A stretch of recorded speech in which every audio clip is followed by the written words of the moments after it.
imagino que o gerente de negócio, após entregar uma PV, já ter renegociado o valor várias vezes com o cliente, chegou no diretor financeiro para validar o fechamento de um projeto a R$11. Aí a primeira pergunta que eu queria saber é: quais variáveis você analisaria para aprovar ou não o fechamento do projeto a R$11? Eu analisaria primeiramente o IC, de horas vendidas. No caso, se tivesse um IC mais baixo, eu provavelmente daria o projeto, porque é melhor concretar um 11 do que ficar no meio desalocado. Analisaria também o valor atual da hora vendida, porque o valor abaixo você não pode jogar muito para baixo o valor da hora. Então, se tiver um valor acima da média aceitável, com certeza eu aprovaria esse projeto. Também a expectativa de chegada e fechamento de projeto para os próximos meses, que um projeto assim, vamos supor, 2, 3 meses, ele acabaria impactando lá mais para frente do IC das vendidas. Portanto, se tiver uma expectativa muito grande de chegada, talvez a gente não consiga ter membros suficientes dependendo do IC. E qual dessas variáveis você acredita que seja a mais importante, visto que às vezes a discussão fica um pouco ferrenha entre o financeiro e projetos? Qual você acha que é a principal variável desse? IC, tem IC, porque nosso objetivo principal é desenvolvimento de membros por meio da consultoria. Então, se eu tomar em consideração mais o aspecto financeiro e desconsiderar o IC, a gente pode ter um cenário que a gente tem metade da empresa desalocada, por exemplo, com o preço da hora vendida média muito bom. Eu acho que sim, a gente poderia ter mais membros com valor menor nesse caso, mais desalocados com valor menor, o que traria até de fato no final um resultado financeiro provavelmente até positivo, acima do que se tivesse metade da empresa alocada no projeto, projetos de valor maior. Vinícius, Ivan, caso consigamos a isenção de ISSQN, deixaremos de pagar 5% de custo, certo? Certo. Visto isso, você optaria por uma receita maior ou por um preço menor de venda para fechar mais projetos? Aí vai todo pode ver. Certo. Nesse caso, eu optaria por uma receita maior, mas a gente tem que ter uma flexibilidade, maior de negociação de preços. Em frente a esse seu posicionamento, eu queria saber qual seria o impacto gerado dos indicadores: eficiência do programa trainee, rentabilidade e aumento de investimentos. Do questão da SSQN? Isso. Não, se você optaria por uma receita maior, com mais de negociação. Certo. Qual seria o impacto disso no indicador de eficiência do programa trainee, de rentabilidade e aumento de investimentos? Eu acredito que o aumento de investimentos, no primeiro momento, seria positivo, certo? Mas a partir do próximo ano já não seria tão positivo, porque a gente já tomaria como consideração o último resultado, que já estaria assim, SSQN.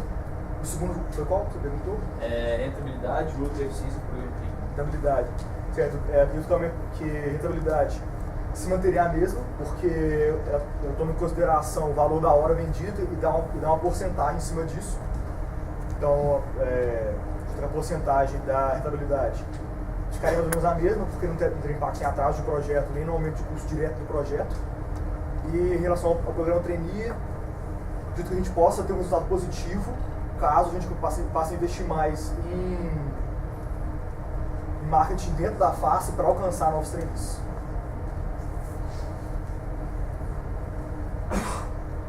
Rafael, em sua proposta você cita o comitê de investimento como uma boa forma de desenvolver as pessoas. Além disso, você cita que o rendimento atual é bom no estabelecimento de CDIs.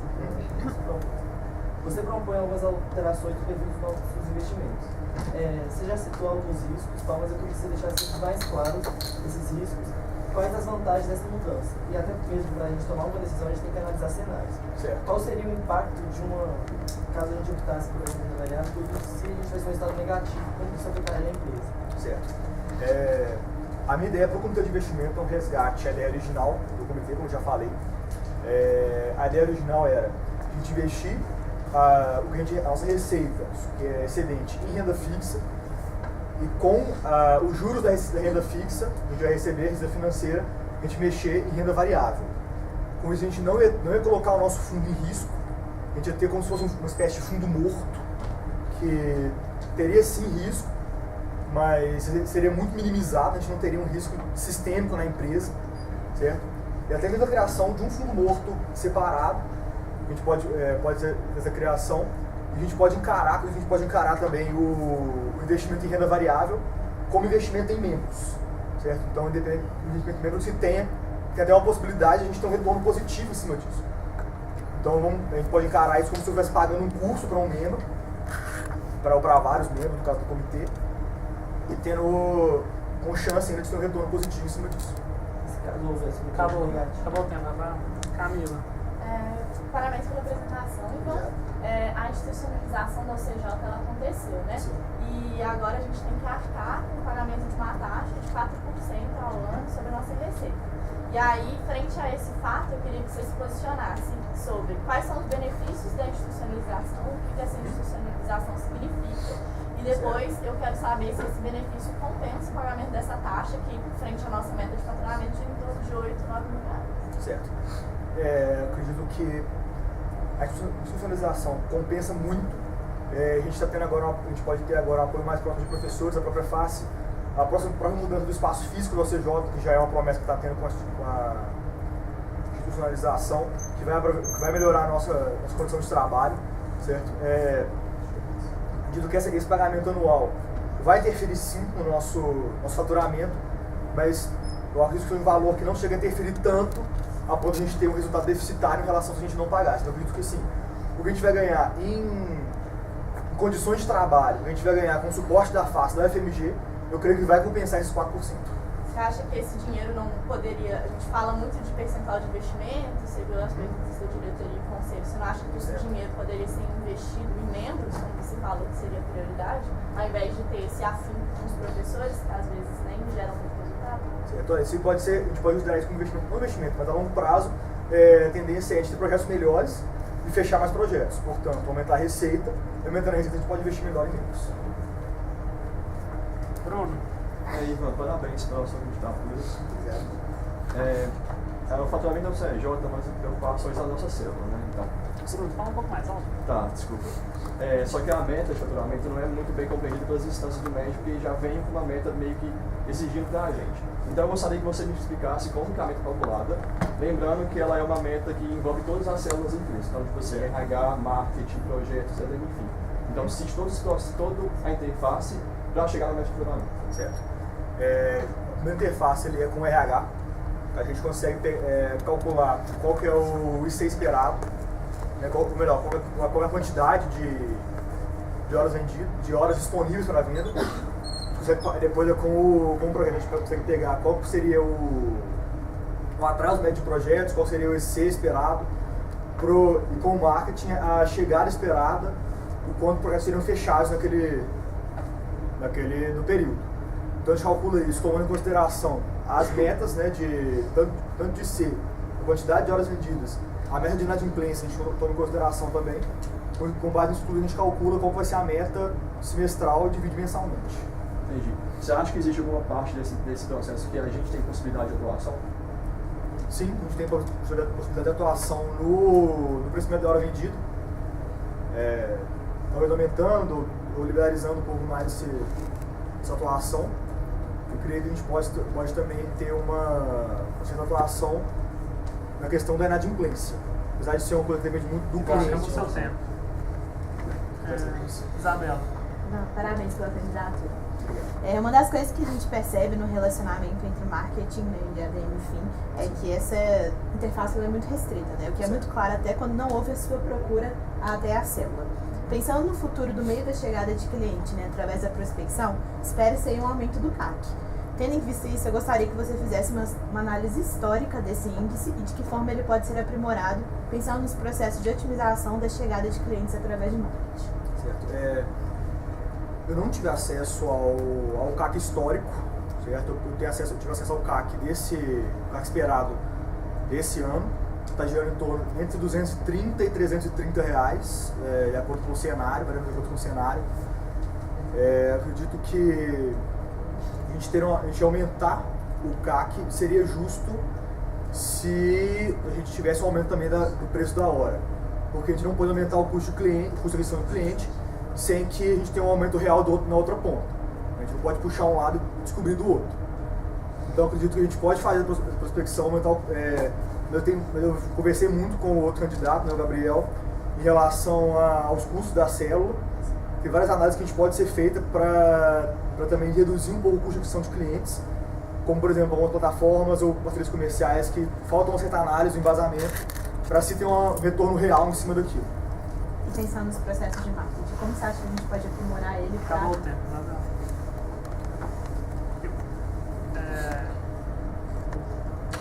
Ivan, você falou muito na sua proposta sobre o preço médio da hora. Né? Sim.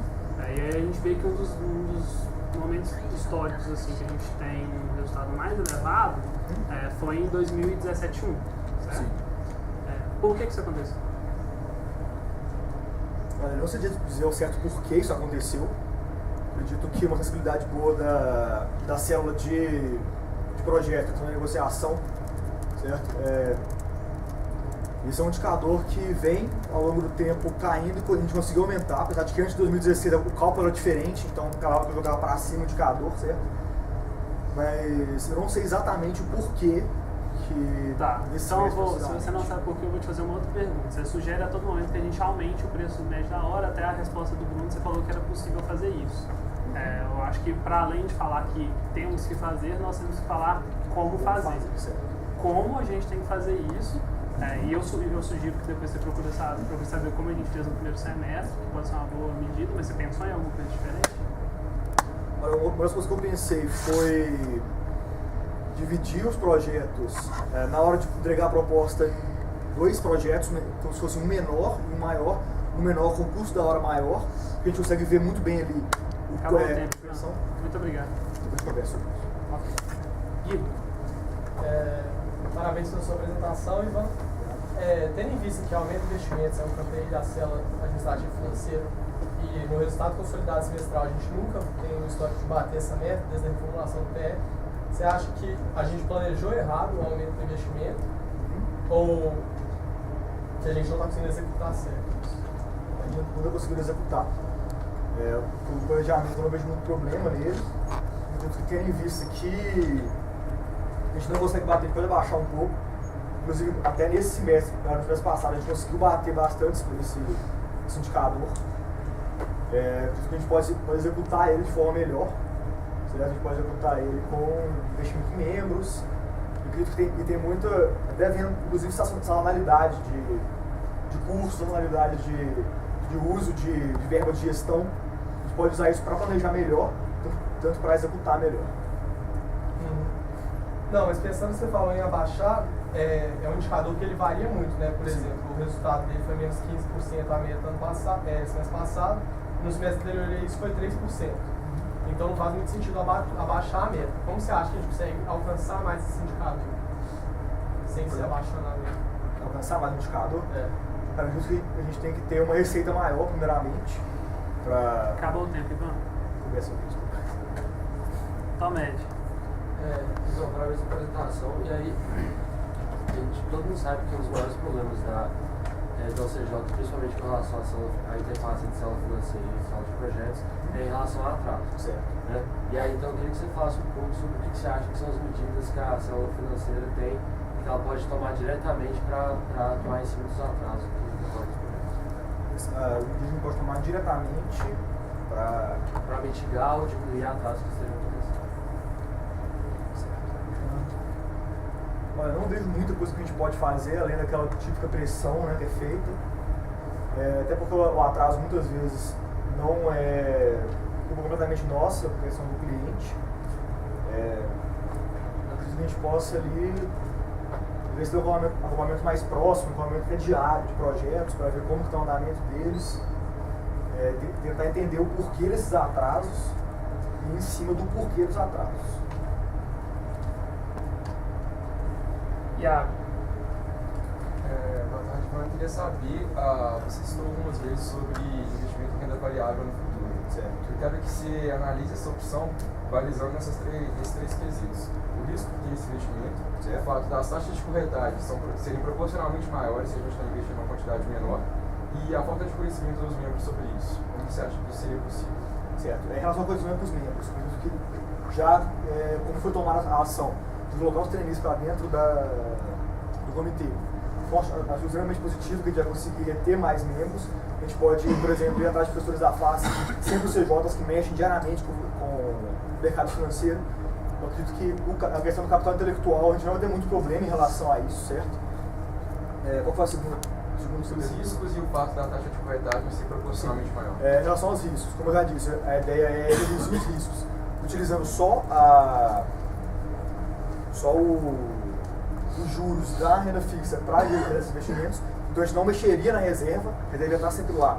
E só aumentar o nosso montante, como se fosse nosso fundo morto, certo?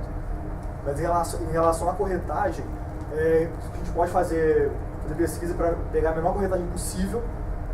Que existem várias corretoras, inclusive, que não cobram corretagem, como por exemplo, Isinvest é uma corretora que cobra baixíssima corretagem. E a gente pode, o resultado financeiro pode superar o... Samuel. Na sua proposta, você considera a inadimplência como tema-chave e propõe medidas além das atuais para melhorar isso. Dentre essas medidas que você citou na sua proposta, você coloca lembrete no celular, o cliente, problema, esse esquecimento ele é facilmente revertido ali em pouco tempo. Sim. Máquinas de cartão de crédito, que seria uma facilidade a mais para a transação, e execução a nível judicial, que é uma medida reativa, basicamente. Você pensou em mais algum ponto, basicamente no sentido de ter ação mais proativa em relação a isso do que reativa? Eu acredito que a reação proativa seria a questão de evitar o atraso, evitar que o cliente atrase o pagamento. Uma ação que poderia ser tomada também, que eu posso muito bem analisar, seria a suspensão de parte do projeto, um debate que tem há muito tempo já, suspender a entrega final do projeto mediante pagamentos atrasados, deixar às vezes só pendente a última parcela ou algo do tipo. Eu acho que seria mais isso mesmo, questão de evitar que o cliente, em primeiro lugar, se atrase, que seja adimplente. Carol. Então, parabéns pela apresentação. Obrigado. Esse semestre, com o resultado negativo no nosso caixa, a UCJ entrou numa política de redução de gastos. Eu queria que você se posicionasse a favor ou contra reembolsos para eventos MEG, pensando nesse caso negativo nosso, e o uso de transição dos gerentes para eventos MEG, e não para o curso, passar. Certo. Eu acredito que reembolso de eventos MEG tem a acontecer. Isso faz parte da vivência MEG, faz parte da empresa, então acredito que ter esse networking é excelente, é desenvolvedor e motivador para os membros, não tem que ter. Em relação ao uso das verbas para eventos MEG, eu acredito que podem ser usadas, só que elas poderiam ser usadas, acredito que um pouco mais consciente, às vezes pesquisa de hotéis mais baratos, transporte mais barato, ou até mesmo juntando várias pessoas para conseguir um ônibus, por exemplo, conseguir uma van, para reduzir os custos gerais de transporte. Cadu. Ivan, quando o Bruninho fez a proposta dele, reativar o comitê era um ponto, Sim. E até o fim do semestre a gente está investindo em renda variável, de fato. Certo. A gente não conseguiu, e como membro do comitê, eu acredito que a gente não tem capacidade técnica e nem maturidade financeira para estar fazendo isso. Certo. Em relação aos juros da renda fixa, a gente vai ter em torno de 25 mil. Se for olhar, é muito pouco. Por que você acredita que a gente deva, de fato, qual o seu plano de ação para que a gente tenha essa maturidade que eu acredito que a gente não tem e que é uma limitação nossa como empresa júnior e dada a nossa alta rotatividade e a conciliação com os cargos, seja de consultor, gerente ou diretor? Ótimo. O plano de ação, primeiramente, seria conseguir guardar a reserva financeira que a gente tem, a receita financeira que a gente recebe, né, seria ter um fluxo de caixa positivo a ponto de conseguir guardar essa receita. Em relação ao plano de ação para os membros, eu acredito que a gente pode correr atrás de um monte de gente. A gente tem, por exemplo, aqui na FAS, o Aureliano, a gente tem muito sempre o CJ, que mexe com o mercado financeiro. A gente tem vários cursos nessa área, até no Box já. A gente tem no banco de dados do comitê tem um curso de investimentos. Acredito que então a gente possa, a longo prazo, implementar aos poucos isso e perpetuar esse conhecimento com agora os membros ficando mais tempo dentro do comitê. Estou tentando trainees, a expectativa é que eles fiquem pelo menos 6 meses depois, porque vai dar tempo de passar o conhecimento para os próximos entrantes e até construir políticas e manuais de investimento. Parabéns pela apresentação, Ivan. Bom, candidato, Até o meio do mês de outubro, a UFMG Consultoria Júnior gastou cerca de R$ 4.757 em investimentos, isto é, cerca de 40 mil a menos que o planejado e 50 mil a menos do que o executado no semestre passado. Se quebrarmos esse valor para o regime de competência e levarmos em consideração apenas o investimento em capacitações, a gente chega ao valor de R$ 1.456. Esse valor é menor ou igual que a troca de gestão, que o happy hour ou até mesmo o gasto com a conta de telefone do mês de agosto. Tendo em vista que já ultrapassamos tanto as despesas e os custos executados no semestre passado, quanto os planejados para todo o semestre, opine sobre o plano de gastos executados pela diretoria ADMFIN nesse semestre, dado o seu papel no planejamento estratégico de investir estrategicamente. Certo. Eu acredito que tem alguns dos investimentos ali que eles podem não ser não cortados, mas a gente pode reavaliar o papel deles no cenário positivo, negativo e moderado. Ou seja, a gente podia, por exemplo, o happy hour, fazer um happy hour menor, certo? Dado se a gente tiver um cenário negativo. Por exemplo, a troca de gestão. Uma coisa que a gente poderia fazer, por exemplo, fazer auditórios da face, que teria um custo muito menor que alugar um auditório externo. São vários pontos que a gente poderia ter em relação ao cenário, né? Mudando o cenário, a gente podia mudar também esses pontos. Mas em relação aos custos, a gente fica um pouco de mãos atadas, porque depende muito da solicitação dos membros em relação aos custos. Então depende muito dos membros procurarem a ADMFIN, procurarem a RH para ter o curso aprovado. Você acha que quando tem Acabou, que ter... né? Obrigado. Danilo.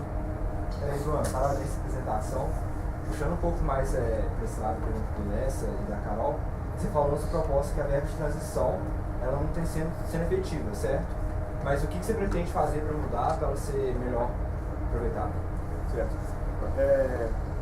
Como eu já tinha dito, a verba de transição ela tem sido usada muitas vezes com coisas que fogem do nosso core business, ou usada de quantidades maiores do que deveriam ter sido usadas. Isso, mas você já tem um plano de ação para isso não acontecer? Entendeu? Já pensou em alguma coisa? Sim, a ideia seria basicamente negar custos que forem superiores à média da empresa.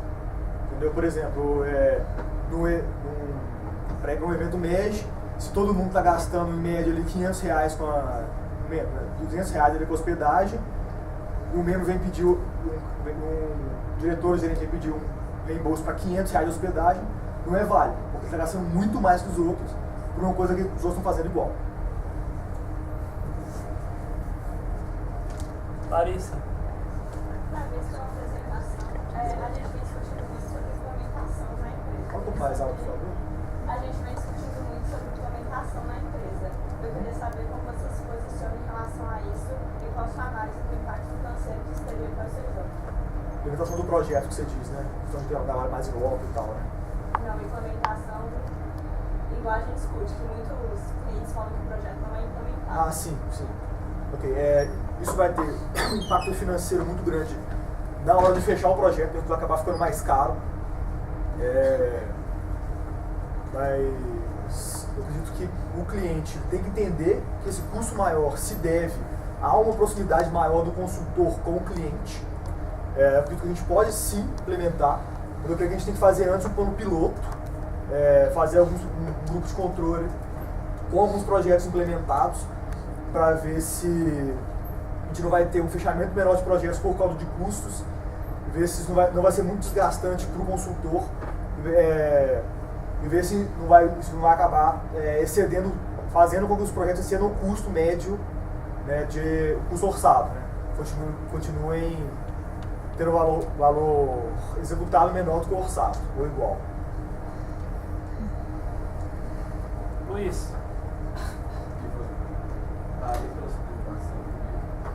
Eu vou voltar um pouco no que o Cado tinha falado sobre os investimentos. Afinal, ele é uma das iniciativas da Saúde. E a minha pergunta é mais objetiva. Eu quero te perguntar como você vê, em questão de processo, as mudanças que precisam ser feitas para que as pessoas que estão tentando entrar, os que já estão no comitê de investimento, estejam mais capacitadas. Não manter o que elas têm, porque hoje o que elas têm é muito pouco, sabe? Certo. Mas como trazer coisas novas no sentido mais processual e também como que a participação do GF nesse comitê de investimentos pode ser mais ativa.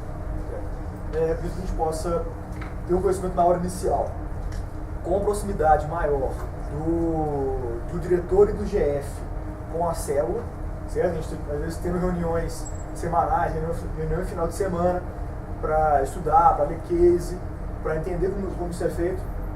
A gente pode até, quem sabe, trazer cursos em company para até abertos, nem se for para até abertos para trazer o conhecimento mais básico de mercado financeiro. A gente pode correr atrás de professores para ir nesses encontros semanais com a gente, de forma que a gente consiga construir um conhecimento que vai ser perpetuado da forma mais sustentável possível, de forma que a gente gaste menos e tenha o melhor resultado possível. Legal, então pode ser semanais. Periódicos, não necessariamente semanais. Os periódicos sejam uma boa alternativa. Pessoal, nós temos mais 17 minutos? 14. Mais 14 minutos? Temos mais 14 minutos. Quem tem pergunta?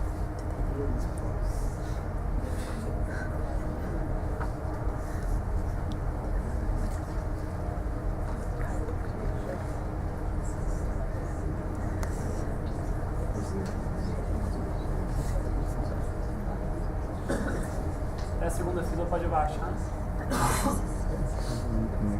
Levanta a mão alto, por favor.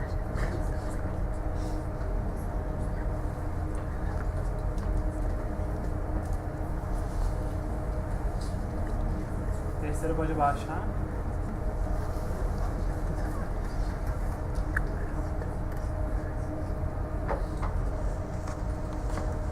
Vinícius.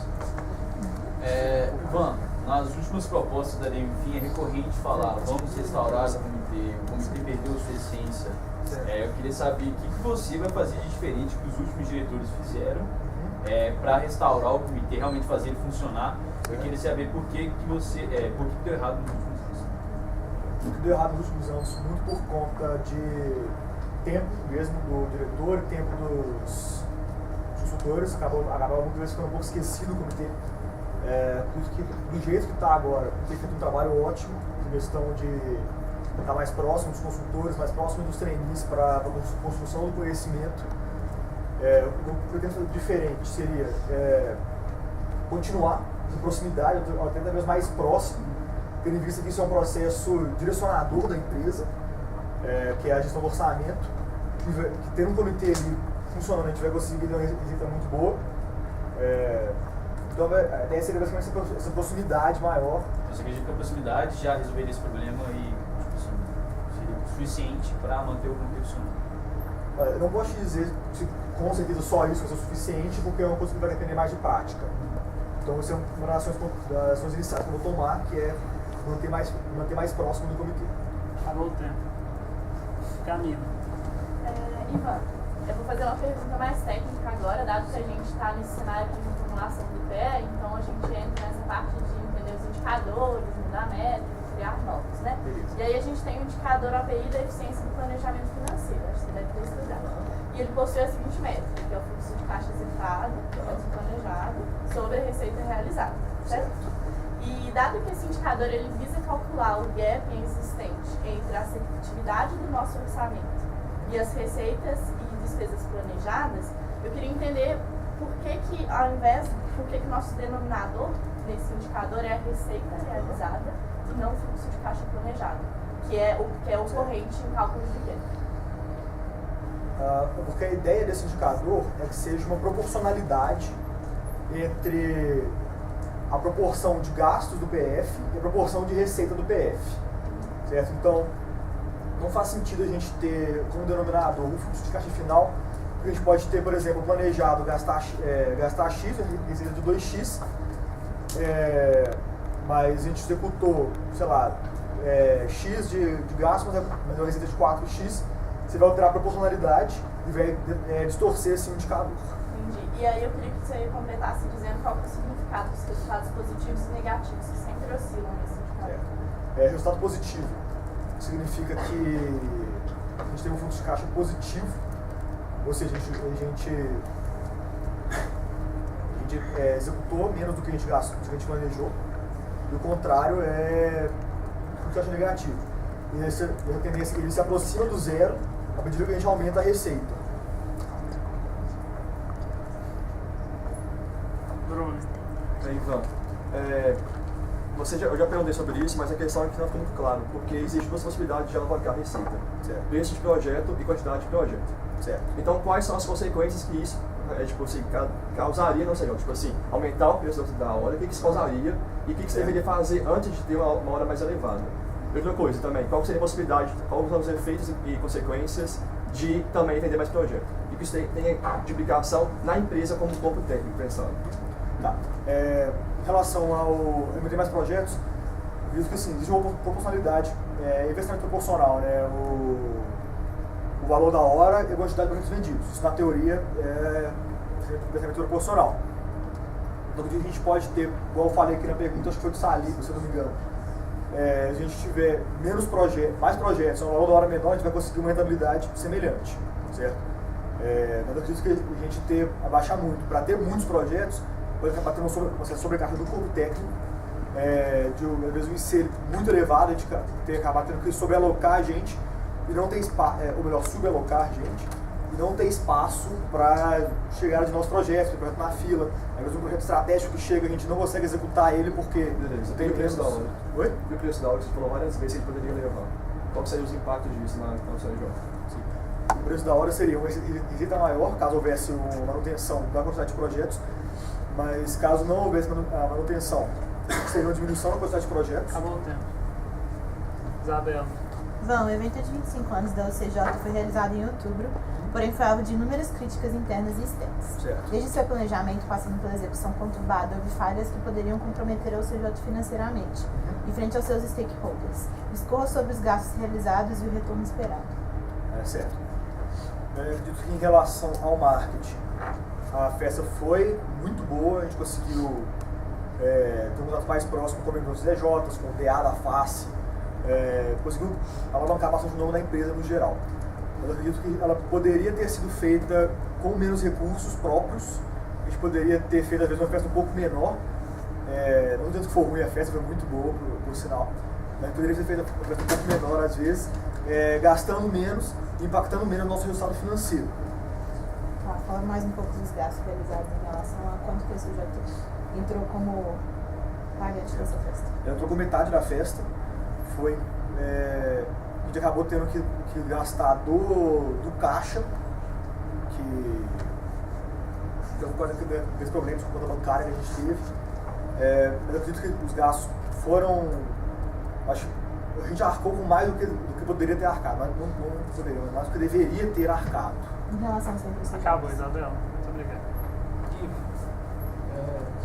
Ivan, pensando que a célula da MFIM tem 3 KPIs e 6 OPIs, fala pra mim os 3 KPIs e pelo menos 3 OPIs da célula, por favor. Tá. KPIs seriam rentabilidade financeira, preço médio de hora vendida líquida e porcentagem da receita bruta investida. Aumento de investimento, perdão, de investimento. Como OPI, a gente tem a eficiência do PF, a gente tem performance do comitê, a gente tem a rentabilidade. Obrigado. Samuel. Ivan, em relação ao carro de Jeff, eu queria que você comentasse 3 pontos. Certo. A importância dele para a empresa e dentro da célula administrativa, basicamente, o que ele faz, as principais mudanças ocorridas recentemente no cargo, os benefícios dessas mudanças, certo? E como você pensa em valorizar mais o cargo e tornar mais atrativo. Tá. Repete a primeira pergunta, por favor. A importância dele dentro da empresa, dentro da célula administrativa.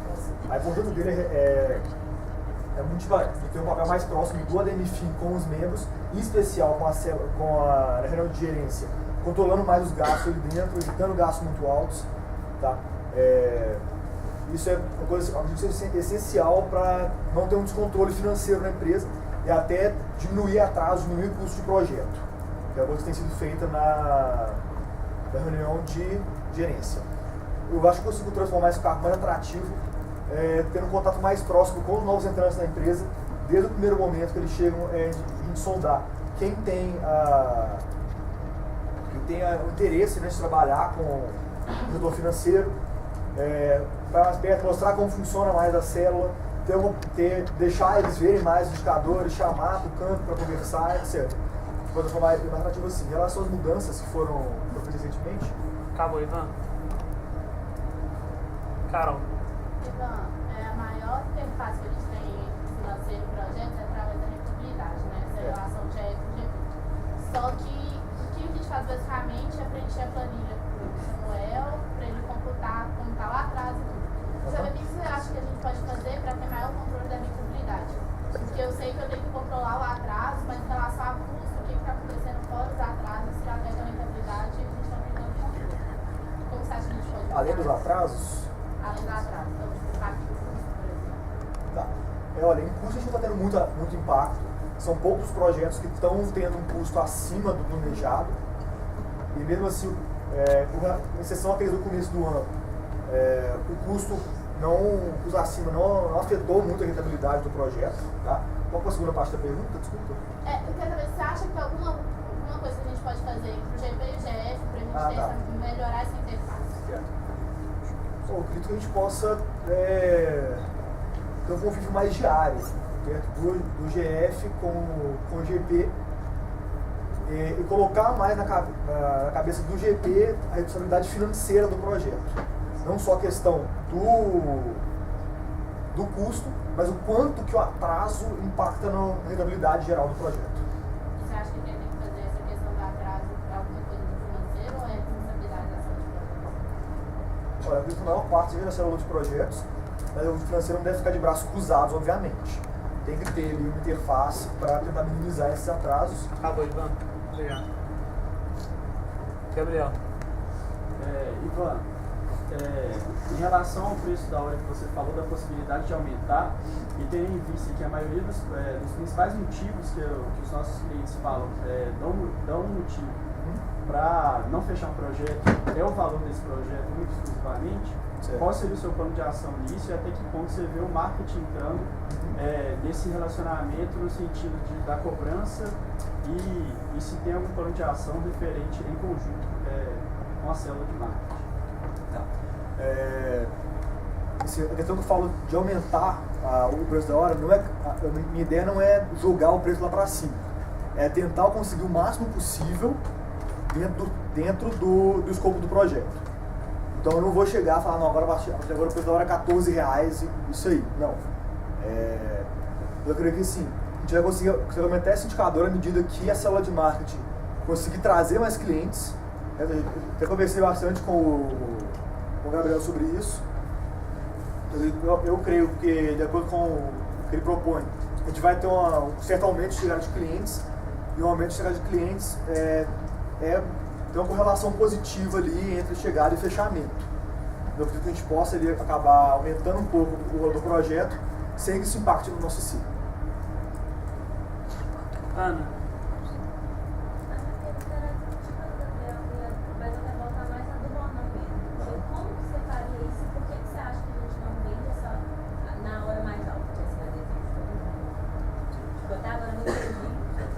Olha, eu vejo um dos principais problemas hoje nossos, que os clientes alegam geralmente, é propensão a pagar.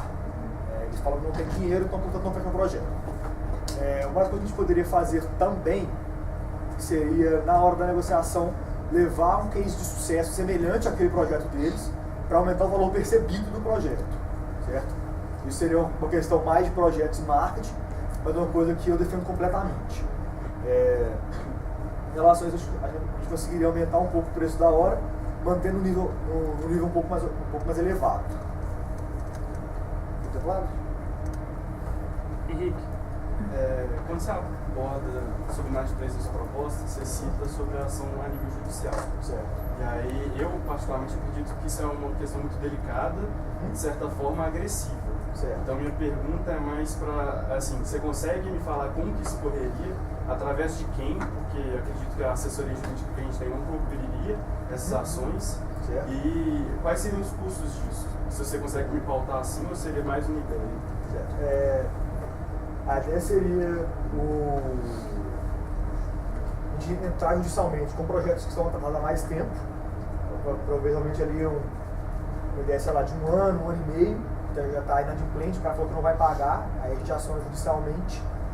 E quem entraria seria pessoas da advocacia.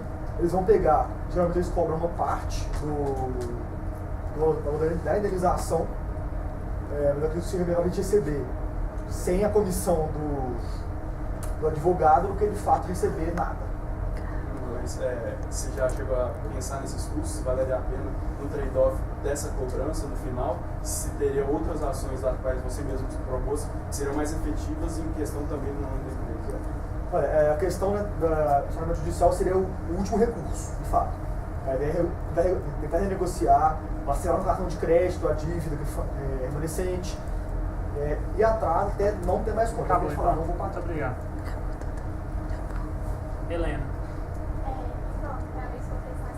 Voltando um pouco na primeira pergunta do Samuel, que ele perguntou sobre formas proativas mesmo de evitar a inadimplência. Você falou, por exemplo, meio que segurar a entrada do projeto até o pagamento da parcela.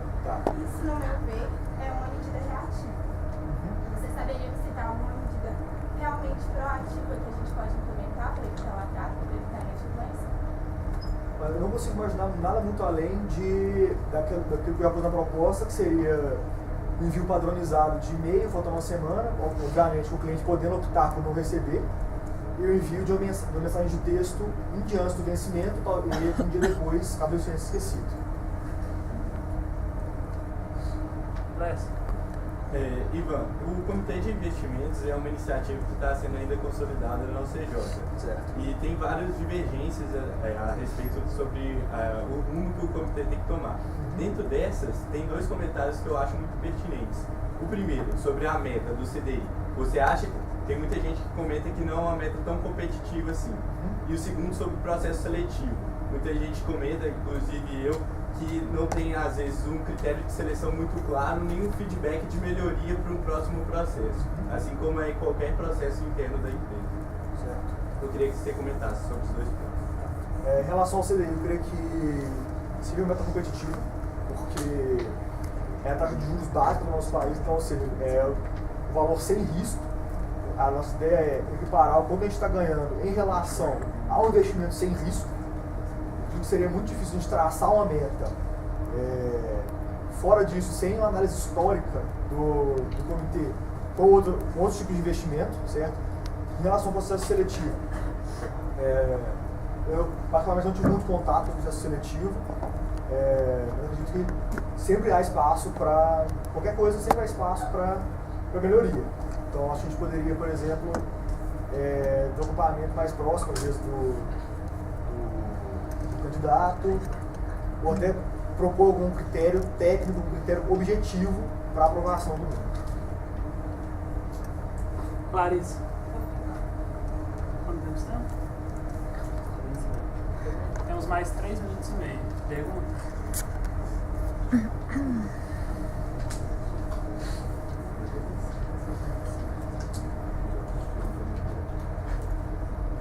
Bruno. Ivan, o indicador de estabilidade financeira tem algumas críticas de fato de que ele indica, sabe? E aí eu queria que você discorresse sobre a necessidade desse indicador, já que a gente está na formulação do PF, certo. E depois existem dois cenários possíveis que o indicador pode indicar, de aumento no caso, mas eles são opostos. Você consegue identificar quais são os cenários? Cenário de aumento? Sim. A primeira parte da pergunta. É a necessidade do indicador. Tá. A necessidade é basicamente a gente ter uma reserva que a gente possa sobreviver, digamos assim, num cenário apocalíptico. Sabe? Não, necessidade, não a explicação, não o que ele significa, não a definição dele, necessidade. Certo. É a gente saber o quão perto a gente está de conseguir essa reserva, suficiente para a sobrevivência. Existem dois cenários que podem levar positivamente, que são o aumento propriamente dito da reserva financeira, e o aumento e a diminuição do gasto do semestre correspondente do ano anterior, que é a base do cálculo da meta. Inclusive, em julho desse ano, a gente viu um aumento gigante desse indicador, sem aumento muito expressivo na reserva, porque o segundo semestre do ano passado, de fato, teve um estrutura de custo muito menor. Você vê alguma falha nisso? Vejo, com certeza. É justamente esse pulo que dá. Eu acredito que a gente poderia mudar isso para o de média móvel. Camila. Ivan, eu queria voltar um pouquinho na pergunta da diretoria, porque eu não fui muito contemplada com a sua resposta. É aquela pergunta do percentual de receita bruta, e aí a diretoria apresentou 2 pontos. Se a gente está planejando de forma equivocada nossos investimentos, ou se a métrica não foi bem formulada. E você não concordou com nenhuma das alternativas.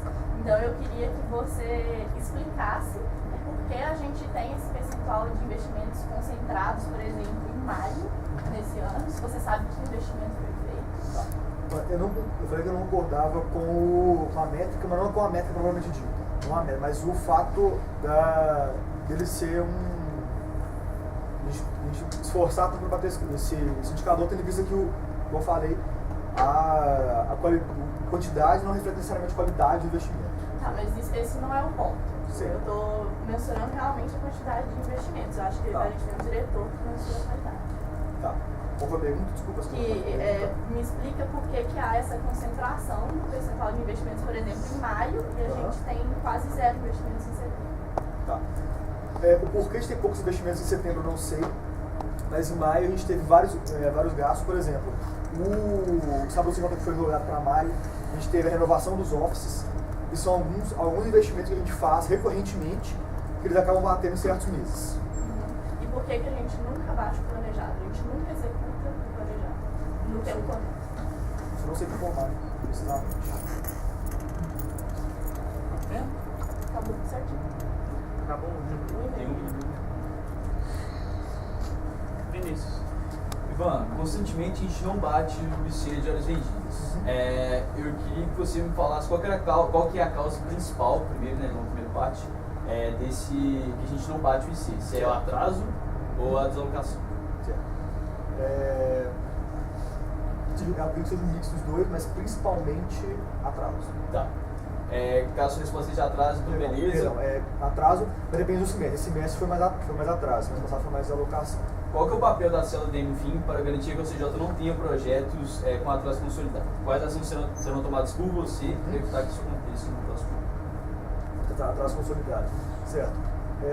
Acredito que não seria muito diferente do atual, né? Seria do fato de ser cobrança maior em cima da célula de projetos, a fim de impedir que os projetos demorem mais do que deveriam demorar. Eu particularmente não vejo muito o que fazer no ADMFIM, muito além disso, para mitigar esse problema. Você acredita que a célula tem insumos suficientes para cobrar da célula de projetos? A questão do atraso? Insumos suficientes? Cara, eu acredito que não tem insumos para cobrar diretamente, mas tem insumos para cobrar assim, falar, esse indicador aqui tá ruim. Obrigado. Vou te cobrar. Fala aí, você tem 30 segundos. Não, ele tem 30 segundos. Eu tenho 30 segundos. Parabéns pela apresentação. Eu queria que você comentasse rapidamente sobre o trade-off entre a inserção de trainees, de programadores, no comitê de investimento, frente à possibilidade de eliminação desses membros dos programadores no processo. Eu acredito que os membros trainees são muito bem-vindos no comitê, mas acredito que eles não podem, um trainee que foi bem no processo do comitê, mas foi mal no geral, não pode entrar, porque nosso papel principal é desenvolvimento por meio de consultoria, não de comitê de investimento, não por outras coisas, é consultoria. Portanto, ele tem que ir bem na parte de consultoria e ir bem no comitê ser um ponto. Acabou? Então, muito obrigado.